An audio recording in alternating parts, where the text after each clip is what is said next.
Okay friends, it's time to get started on replacing our intake gasket. Now the intake gasket overall is going to be very easy to replace. There's going to be some bolts up along the top, and there's going to be a couple of bolts located along the back side of the engine. So you're going to have to climb up along the top of the engine and carefully get to those. Aside from that, let's get started. Come right over to the negative battery terminal. You have two wires on this that lead right to the strut tower right here. We're going to go ahead and remove the 15mm nut that holds the first wire on, pull it off, and then we'll go ahead and do the same exact thing to the second wire.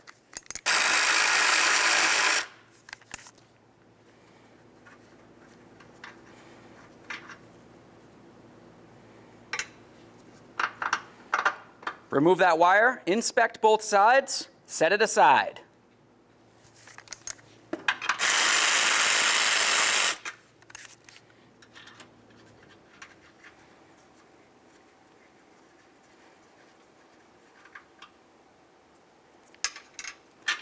Remove that wire, inspect it as well, set both wires aside so they're making no contact with the body of the vehicle.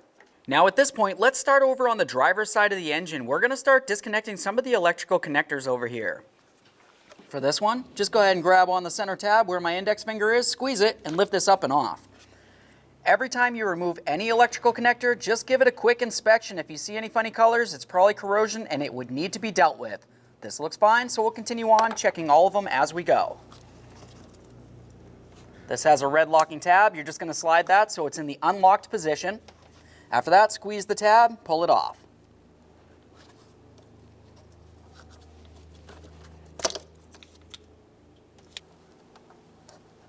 Another red tab. Squeeze the center. With all that disconnected, let's continue on to starting to remove the top of the air filter box. Now for this, you're going to find two locking clips. There's one right here, and then there should be one located on this side, but ours is missing. Go ahead and pop that off, the same as you did the first. After that, we're going to come right here to the breather hose. Go ahead and grab onto that, pull it off. Give it a quick squeeze, make sure it's soft and pliable and it's not damaged. Set that aside. After that, we're going to follow this tube to where it connects onto the throttle body. Use an 8mm or a flathead screwdriver and remove that clamp right there. We're just going to loosen it up just enough. Now we can grab onto this, slide it off of the throttle body, and remove this area from the vehicle. Once you've done that, go ahead and grab onto the air filter, inspect it, set it aside. Let's continue on the driver's side of this intake here. We're going to start removing some hoses. We'll get this one off of here. Every hose that you remove, just give it a quick squeeze, inspect it. This one right here, slide that off. Now all the way in the back there, you're going to find another hose. Go ahead and grab onto that, slide it off as well.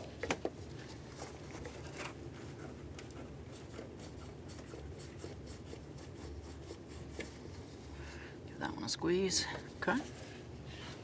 Next, we're going to start removing the EGR tube. Up along the top here, you're going to find two 8mm headed bolts, one here, one a little bit further back. Once we get those loose, you're going to follow this EGR tube all the way to where it connects onto the EGR right down here. If you just pull these hoses out of the way, you can see where it connects on. We're going to remove both of those bolts as well, and then get this entire tube right out of here. Keep in mind, it's a good idea to have a gasket to replace right at the EGR.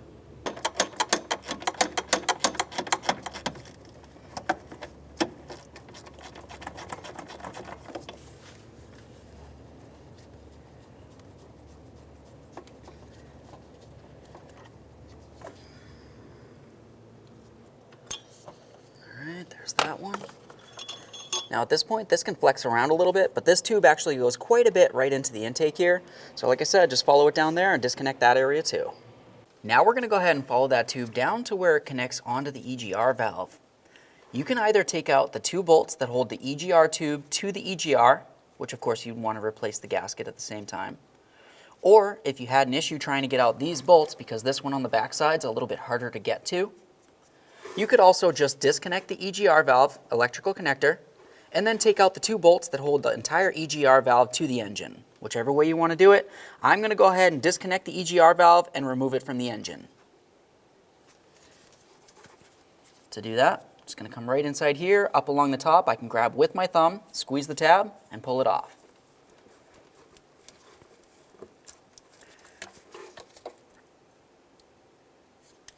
Set that aside.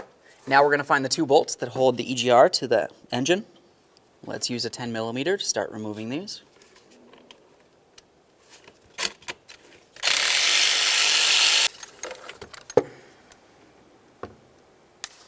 Now let's try to get that second bolt. That's going to be located right up in the corner here, basically just directly across from that other one that we could very easily see. Let's see if I can get this on here.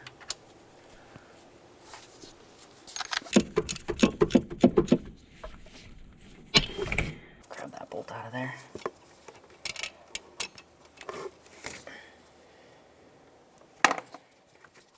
Let's go ahead and grab onto that gasket. Now we can grab the EGR. You can see that tube goes very deep into the intake here. That's why we had to remove this. Now you can either just remove this from the vehicle or just set it aside. I'm just going to set it aside for now. Now we're going to come right up here to this bracket. We can start removing that by coming up top. You're going to find a 10mm headed nut. Go ahead and loosen that.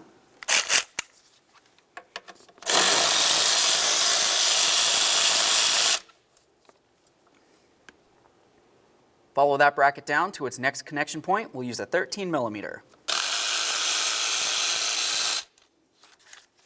With that nice and loose, go ahead and move that bracket out of the way. At this point, you can leave this right here. Now let's come over to the passenger side of this intake. You're going to find two electrical connectors that we need to disconnect. There's one that leads to this area, and then the exact same thing that's on that area right there. To remove these, once again, we have the red locking tab. Pull that down, squeeze the center point, pop it off.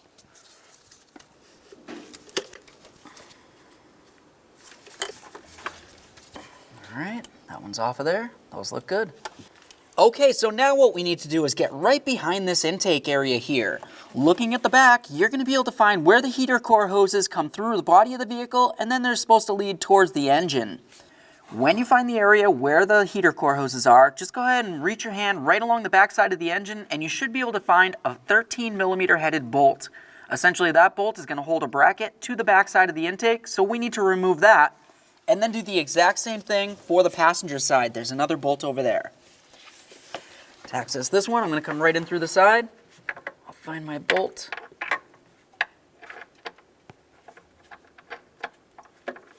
Okay. Go ahead and turn that counterclockwise to fully remove it.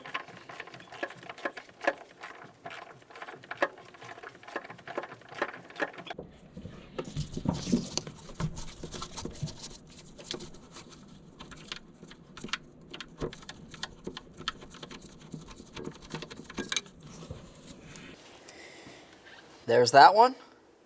Once you have that one out, continue over on the passenger side, do the exact same thing. This bolt is going to be fairly easy to get to, essentially right along this area here, right in the back. So you can see where you have this tube right here. Just feel right in this area. We're going to find that 13 again. We'll use our 13mm socket to remove this bolt as well.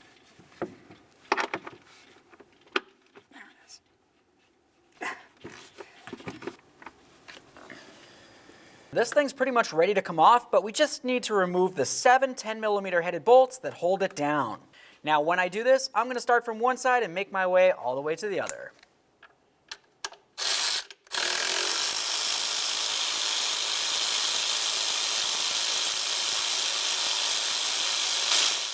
These bolts are essentially just going to come loose, but they only come up so far. Go ahead and leave them in there and continue doing the same to the rest.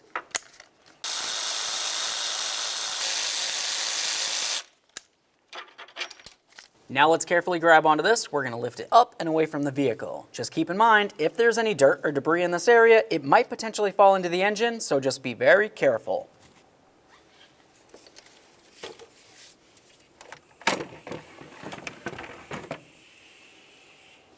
Now with the intake upside down, we can continue on to removing the intake gasket. For this, I'm just going to use my small pocket screwdriver. We'll get in between this area, gently pull it up. Remove it from the intake. Set that aside. The next thing we're going to do is take our rag. We'll just wipe this down. Make sure it's clean and free of any debris. At the same time as I'm wiping it, I'm also inspecting it just to make sure I don't see any cracks or fractures or anything like. Now it's time to install the gasket. Slide that right in here.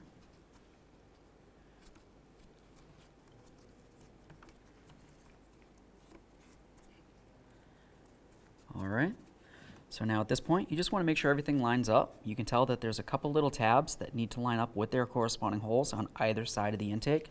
Just make our way over, double check them both. This one's here, looks like it's right in there. Okay, the next thing that we're going to do is get ready to mount our intake onto the engine. When we put it up on here, we're going to start in all of our mounting bolts up along here, but we're going to leave them nice and loose so we can still move the intake around a little bit. Once it's able to move around, we're going to come right back here with our two 13mm headed bolts, and we'll start both of those into the back of the intake. Once both of those are started, we can go ahead and start snugging everything up. Carefully get this in here.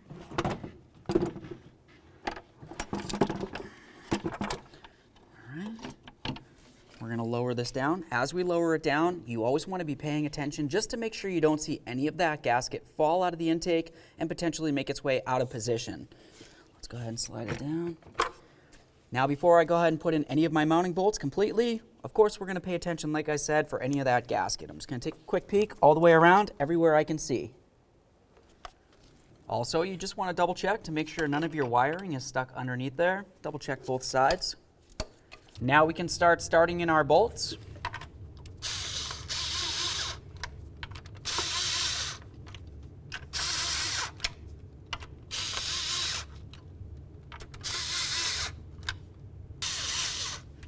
Okay, all of these are started. I can still move this around. Let's do those back two bolts with a 13mm. Now at this point I can wiggle the intake around so I can get this bolt started in. So there's the driver's side one. I'll do the same to the passenger side one. After that, we're going to leave these loose, continue on to tightening up the top ones first, and then we'll snug up these rearward bolts. Both of our rear bolts are nice and loose, but they're in there. So now what we're going to do is come right up here. We can start snugging these up from the inside out.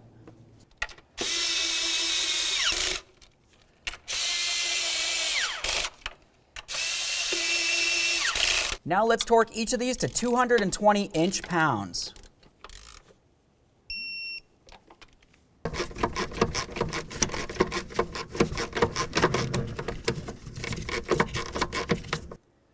All right, now we can start plugging these in. Once you have it plugged in, you're going to go ahead and squeeze this red tab up to lock it in. Listen for that click, give it a tug to make sure it's secure, lock it in with the red tab. Do the same to the other.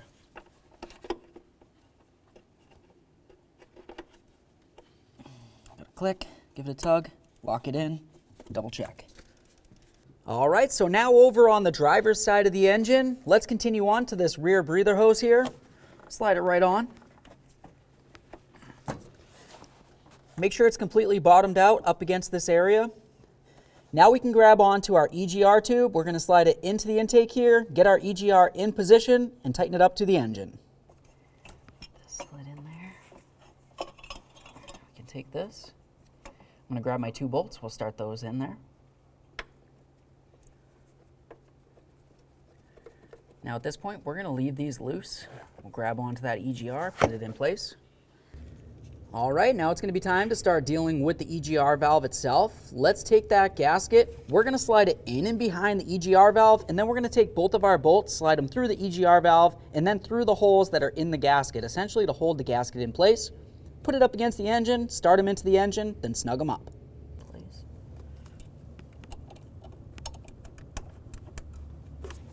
There's that bolt. Let's see if I can get the same for the other one. All right. Both of our bolts are started in there. Let's put this up against the engine, line it up, start them in. Just going to use my 10mm socket, start these in. Go just a tiny bit for each one of them until we know that they're both started.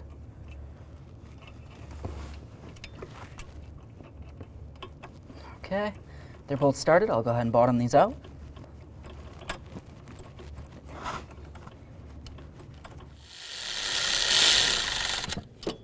Let's plug this in. Listen for a click, give it a tug, make sure it's secure. Now let's bottom out both of these bolts.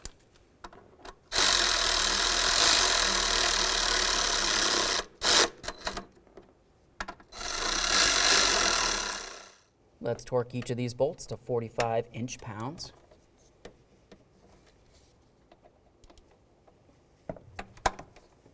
Now we can get these lines back on as well. Make sure that's secure. Brake booster. Now we can start plugging in some more electrical connectors up here.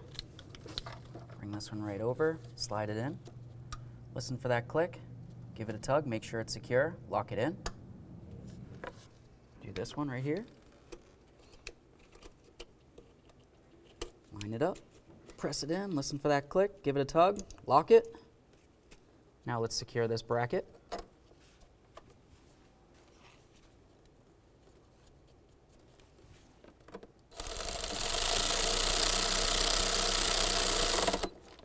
Make sure that's secure.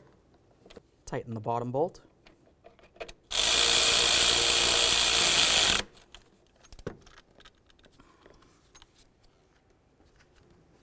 Let's go ahead and put in that air filter.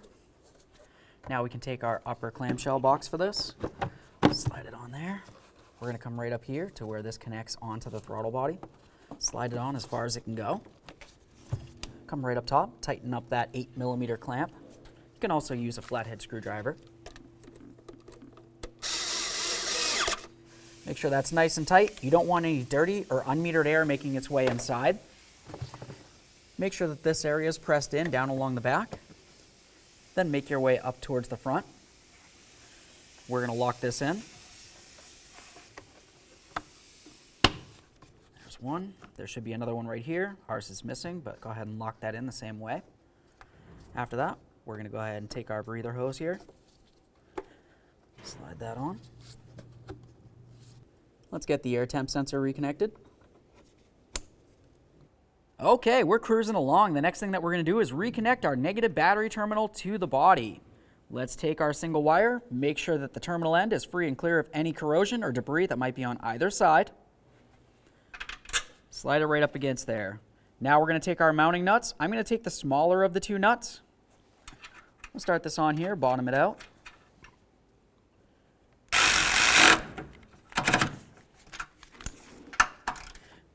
Make sure that's nice and tight. Now we can take our other battery wire, put that right on there. We'll use the larger of the two nuts. Tighten this one up as well. Double check, make sure they're both secure.